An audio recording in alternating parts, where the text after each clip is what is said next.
Nellore municipal corporation Sravanthi Jayavardhan.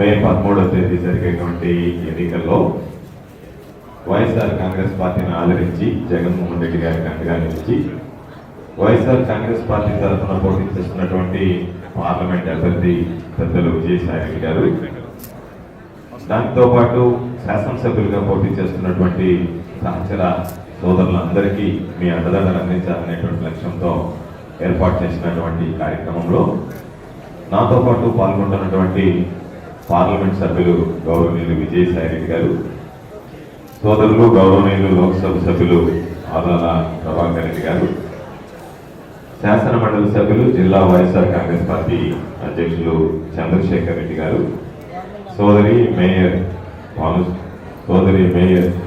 Sravanthi గారు, సోదరుడు ఖలీల్ అహ్మద్ గారు, ఈ కార్యక్రమాన్ని నిర్వహించడంలో ప్రధానమైనటువంటి వ్యక్తి స్టేట్ లీగల్ సెల్ అధ్యక్షులు మనోహర్ రెడ్డి గారు, కోటారెడ్డి గారు, విజయన్న మాజీ డిసిసి అధ్యక్షులు ఆనా విజయ్ కుమార్ రెడ్డి గారు, వేదిక మీద ఉన్నటువంటి ఈ కార్యక్రమాన్ని నిర్వహించడానికి బార్ అసోసియేషన్ అధ్యక్షుడిగా ఉన్నటువంటి ఉమా మహేశ్వర్ రెడ్డి, జోనల్ సెక్రటరీగా ఉన్నటువంటి రోజారెడ్డి, సెక్రటరీలు, ఇతర ఆఫీస్ బ్యాలెన్స్లు, వేదిక మీద ఉన్నటువంటి ఇతర పెద్దలు, ఈ కార్యక్రమంలో పాల్గొంటున్నటువంటి న్యాయవాద సోదరి అందరికీ పేరు పేరున చేతులు జోడించే హృదయపూర్వక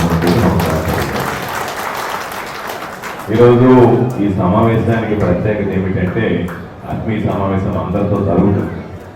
అందరినీ అడుగుతాం, మద్దతు మీరు ఇవ్వండి అని మద్దతు కూడగట్టడం అనేటువంటిది ఎన్నికలప్పుడు సాధారణమైనటువంటి విషయం.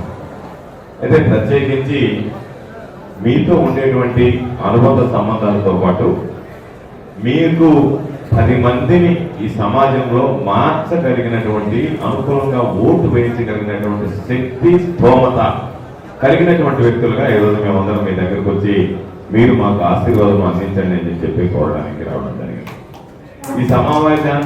ఈ సమాజాన్ని ప్రభావితం చేయగలిగినటువంటి వ్యక్తుల్లో వైద్యులు, వకీలు అనేటువంటిది ప్రధానంగా మనం చెప్పుకుంటాం. ఎంతో మంది క్లయింట్లు వస్తారు. ఎందుకంటే మా మనోహర్ రెడ్డి చెప్పాడు, మేము ఈ జిల్లాకు సంబంధించినటువంటి 7 మందో 8 మందో పేర్లు చెప్పాడు కాదు. ఈరోజు ఈ జిల్లాకు సంబంధించి ఇతర జిల్లాల నుంచి కూడా ఏదైనా చిన్న చిన్న వ్యాపారాలు చేసేటువంటి వాళ్ళు కూడా మన అడ్వకేట్ల మీద ఆధారపడేటువంటి పరిస్థితి ఏర్పడింది. అటువంటి పరిస్థితుల్లో మీకు ఎందుకంటే మిగతా వాళ్ళందరూ మాట్లాడటం వేరు, చెప్పడం వేరు. కేవలం వాక్ చాతుర్యమే పెట్టుబడిగా రాణించేటువంటి వాడు అడ్వకేట్ అనేటువంటి.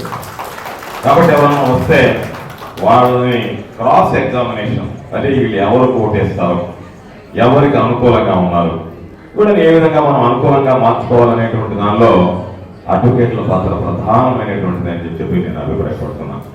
ఎందుకంటే మనం ఎవరైనా అడ్వకేట్ దగ్గరికి పోయిన మనం ఇచ్చినటువంటి కేసు చూడగానే ఏది పాజిటివ్ పాయింట్ ఉందని చెప్పి చూసి ఆ పాయింట్